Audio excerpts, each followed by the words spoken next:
अनमोल pregnancy के सफर में मैं डॉक्टर मोनिका सचदेवा आपका स्वागत करती हूँ। आज का टॉपिक है हम मिसकैरेजेस को कैसे बचा सकते हैं, how to avoid miscarriages. Miscarriage जैसे कि हम जानते हैं कि प्रेगनेंसी आई है और वो खराब हो गई। कई बार वो पहले 3 महीने के अंतराल में खराब हो जाती है, कई बार 3 महीने के बाद 12 वीक्स के बाद खराब होती है। मिसकैरेज एक दंपति को, एक महिला को बहुत परेशान कर देता है। उसके अंदर का कॉन्फिडेंस खत्म हो जाता है और उसे काफ़ी ज़्यादा डर बैठ जाता है अगली प्रेगनेंसी के लिए। इसलिए मिसकैरेज का अगर बचाव हो सके तो इससे बढ़िया क्या है।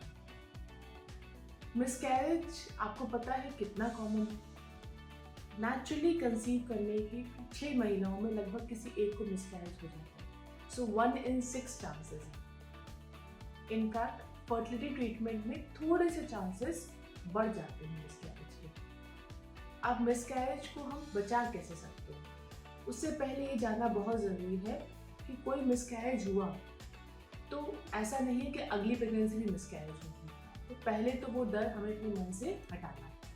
कई बार अगली प्रेगनेंसी मिसकैरेज नहीं होती, कई बार अगली भी हो जाती है, कई बार 3 प्रेगनेंसी मिसकैरेज हो जाती है। कहा गया है कि अगर 2 से 3 बार आपकी प्रेगनेंसी खराब हो रही है, मिसकैरेज हो रही है, तो आपको डॉक्टर के संपर्क में जाना है और आपके काफ़ी सारे टेस्ट होंगे जानने के लिए कि कैसे और क्यों मिसकैरेज हो रहा है। अगर आपकी प्रेगनेंसी 12 हफ्ते बाद, 3 महीने के बाद खत्म हो रही है, खराब हो रही है, तो बहुत इम्पोर्टेंट है ये समझना कि कहीं ऐसा तो नहीं कि बच्चेदानी के अंदर सेप्टा है, कोई पर्दा है, या फिर हमारी बच्चेदानी का मुंह खुल जाता है और छोटा है, जिसको हम बोलते हैं सर्वाइकल इनकॉम्पिटेंस। ये तो हो गई समस्याएं। अब इनका समाधान कैसे करें, इसको अवॉइड कैसे करें। अगर 1 से 2 मिसकैरेज हुए हैं तो मेरी सलाह है आप डॉक्टर के संपर्क में जाइए। डॉक्टर्स आपके काफ़ी टेस्ट करेंगे, उन कई चीज़ों पे गौर करेंगे। सबसे इम्पॉर्टेंट आपकी लाइफस्टाइल, आपकी स्ट्रेस का लेवल क्या है, उसको समझना बहुत ज़रूरी है। कहीं आपको थायराइड या शुगर की प्रॉब्लम तो नहीं है, उसके टेस्ट होना बहुत ज़रूरी है। कुछ हार्मोनल टेस्ट होते हैं जैसे कि antiphospholipid antibodies, IgA, IgG, antifibrinogen antibody, battery of test होते हैं जो डॉक्टर करवाते हैं। इसके अलावा हस्बैंड और वाइफ का जेनेटिक टेस्ट, कैरियोटाइपिंग भी इम्पॉर्टेंट होता है, क्योंकि आपको पता है जो अर्ली मिसकैरेज होता है, पहले 3 महीने के मिसकैरेज, 60% वजह होती है क्रोमोसोमल प्रॉब्लम। उसके अकॉर्डिंग हमारा ट्रीटमेंट वेरी करता है।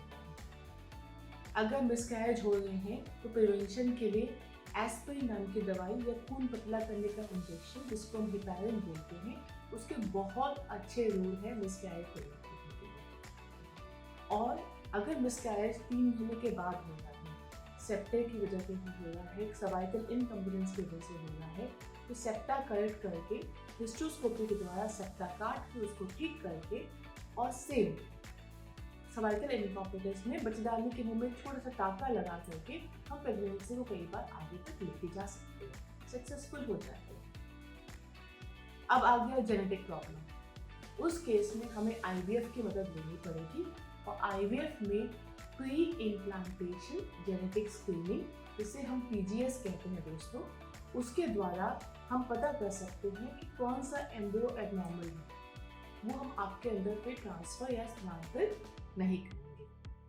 तो 3-4 मिसकैरेज अगर हो रहे हैं, इम्पॉर्टेंट है टेस्ट के लिए जाना।